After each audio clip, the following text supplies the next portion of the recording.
Hello, my friends. Shelly Irene, Peace in the Meadow. Forgive the lighting. I'm not exactly set up for this tonight, but tonight on Alien Tees Live, we were talking about the spiritual universe and spiritual connections, soul connections. And I didn't get a chance to tell my story, so I'm going to tell a story. Oops, be still. Don't wiggle, Shelly. I don't know. It's not very clear. It's man. But as you can tell, that's my brother. He died 26 years ago in a car accident, but that's not what the story's about. I'm adopted and he's not. And we look exactly alike. Like same facial features, same hair color, same skin tone, same eye color. It goes all the way down to our birthmark even.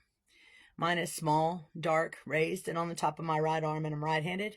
His was large, light, not raised on the bottom of his left arm, and he was left-handed. And the real kicker is our eyes. I'm not going to be able to get a good shot of this because, yeah, you're not going to be able to see it. My eyes look green underneath this light, but you'll understand why in a second. It's called central heterochromia. The outside ring is dark blue. The inside ring is light blue. And then there's like separate muscles that go all the way out from the iris into the light blue that are yellow. Central heterochromia, it comes in several different forms. Cause I had to Google it one time. The more common is the brown with the green on the inside. A lot of people mistake it for hazel, but it's not. If you Google it yourself, I always recommend do your own research. If you Google it yourself, you'll see that it looks like a cloud coming out. But then the blue ones, there's a gray in the center. There's a green in the center. I think there was a brown in the center or a hazel color in the center. And then the yellow one is actually more rare. And Jason is the only person I ever met that I ever saw that. You know, I would love to meet some other people with this specific kind of central heterochromia, because I really believe that we are, bound together in our souls somewhere. But I've been using, because my eyes are unique and I like them so much, I use them in my paintings. This one's actually Rainbow Baby. Isn't it cute? It glitters a lot. Has glow on it, but we're not doing all that tonight. And then I do it like that too. Like, see, this one I just messed it up, but I've always done that in my comic book and all of my drawings and all of my paintings. Anytime that I create any person, I make all of their eyes this way because I just think it's a neat eye. I've never seen it before other than my brother. But Jason didn't believe in past lives like I do, but he knew that we were meant to be brother and sister. And now that I've connected so much and I feel like, I don't know, it's hard to explain. So essentially I know that my brother and I we're not twin flames. That would be weird and gross. Why would the universe do that? Although the Akashic Record said that can happen. In this case, we're actually twins, like at another life, in other lives. And since then have followed each other. I remembered these little bits of stories when I was younger, because my brother would always ask me questions about them. We had Dad built us tree houses on every bit of our land, on every land that we ever lived on, rather. And my brother and I would be up in the tree houses with our legs dangling like this. And I would tell him stories about, what I saw and the kinds of things that I saw. And one of his favorite things to ask was about our connection and why we look so much alike, knowing that we're not blood. And so I told him one time that that we were brother and sister in real life, but in other lives. And at the time, I did not know that I was telling him an actual truth. And now that I'm remembering so many things about my starseed lives and my other lives on other planets and stuff like that, my brother and I have followed each other from life to life for millennia. I don't know exactly when we started. I know we weren't part of my original soul family, but my brother and I definitely, I wouldn't say karmic, but it was definitely a soul bond. And we just dedicated each other to being brother and sister on every single life.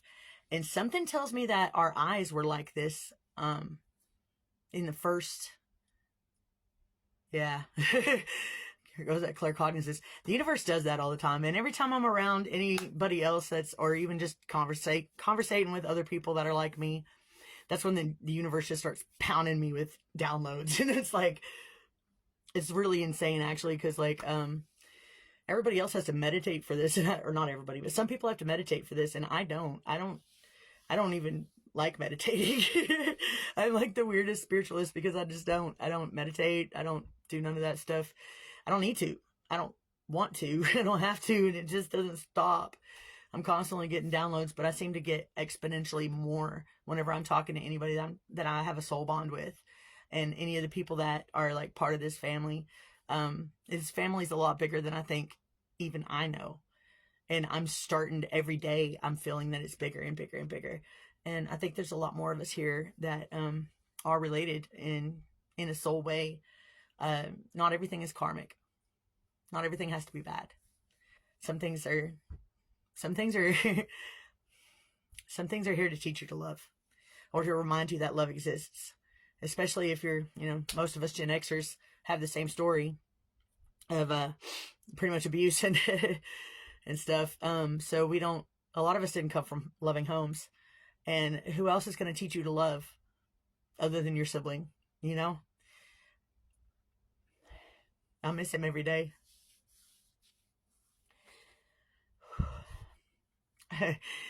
You guys know what PIC means? Partner in crime. That was my brother and me. We were the guerrilla terrorists of our countryside when we were kids. God, we were so bad. I'm surprised, like, of all the times the cops got called way out in the country. We lived way out in the country, too. Deep woods of East Texas. And it's not all pines. A lot of it's oaks and all kinds of other things. Man, we had a dog named Booger.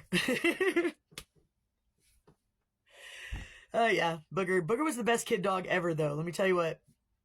We'd get lost out in the woods on our bikes or just out walking. And we'd say, Booger, go home.